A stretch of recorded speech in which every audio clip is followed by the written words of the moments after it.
Steve Chettle joins me now after the end of pre-season. Chet's a good 1-1 draw. What did you make of the game? I thought it was a proper game. Obviously we've come away from home. We've come to a team that I've hopes to go up this season in the South Division, but no, our discipline was good. We a bit frustrated we conceded on 85 and we could have had another couple of goals right to the death when the Canes come on and done really well.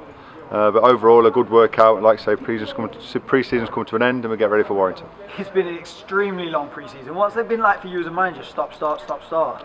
Well, I just spoke to Andy Morrell, Hednesford's manager, said, you know, it's just been weird, Harry.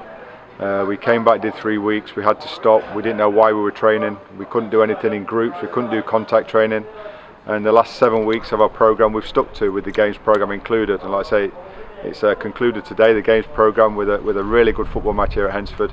Like I say, we've got to get ready for next week now. You mentioned that they're the same step as us, just in a league across. How important was it to get a competitive match in on a team that are on maybe our level before the season? Well, the last 3 games have been our 3 toughest games. You know, we played Alfreton and lost narrowly to a penalty. We applied ourselves really well against Nottingham Forest on Tuesday night, and we've done exactly the same today. We did the same last year when we went to Tamworth before the end of the pre-season programme, and it's important that we get a gauge of what the teams are going to be like.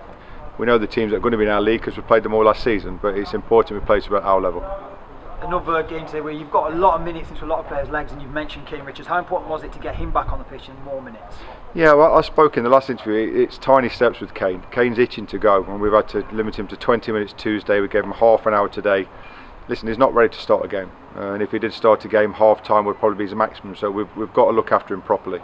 But just having Kane on the pitch, like I say, he comes on and creates 2 great chances, gets one for himself as well, and he creates things. Like I said, we just love having Kane around us. He makes everybody happy, he gives everybody energy, and just having a full Kane, fit Kane Richards would be invaluable to us this season. You mentioned Kane makes everyone happy. I mean, off the pitch, it seems like a very good group, and it seems like they've enjoyed pre-season together. What's the vibe like in the changing room? Yeah, they're a new bunch. It's a lot younger than that we had last season, and they're lively. We've got Dom and Steph and Matty and even Cliffy, really, with the elder statesmen within the group, and they keep a lid. And you hear Cliffy out there all the time. He's just a grumpy so-and-so. So he's like ourselves. He tries to keep everybody on a level. But the kids have just got so much energy. You look at Rev, you look at Niall. At times you just have to rein it in and to make sure they do the right work at the right times. But they're a great group to be with. Mentioning the youngsters, the under-21s got their season off to start today. A good 3-1 win. What's that like? I know it's a really young group. A lot of 16-year-olds in that team. It's really young. I spoke to Declan Dunn and I spoke to James Tague this morning.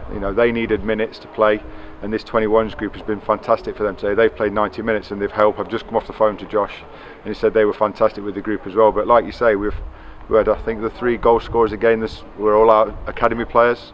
Sam scored again, Sam Newell.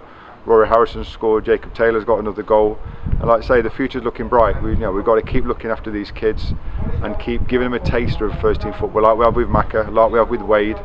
Wade had 90 minutes Thursday night, and we've brought him here today to go on the bench in case we need him.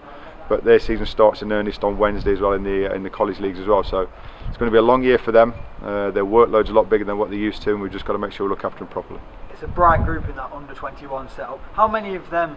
You mentioned that you're going to bring them into the first team slowly. How many of them are going to be knocking on your door now that they're going to say, Gaffer, look, we're doing well in the 21s already? Well, that's my problem. They can come to me as much as they like, but they've got to see what's above them. Yeah. And then they've come to watch the game against Forest. They see when the boys work, how hard they have to work and how good they have to be around our group in the first place. So they've got time on this side, but I'm sure they're very impatient like most players and want to get in the first team as quick as possible, but we have to monitor them properly. Cheers, Jess. Thank you for your time. Thanks, H. Cheers. All right, mate. Well done today.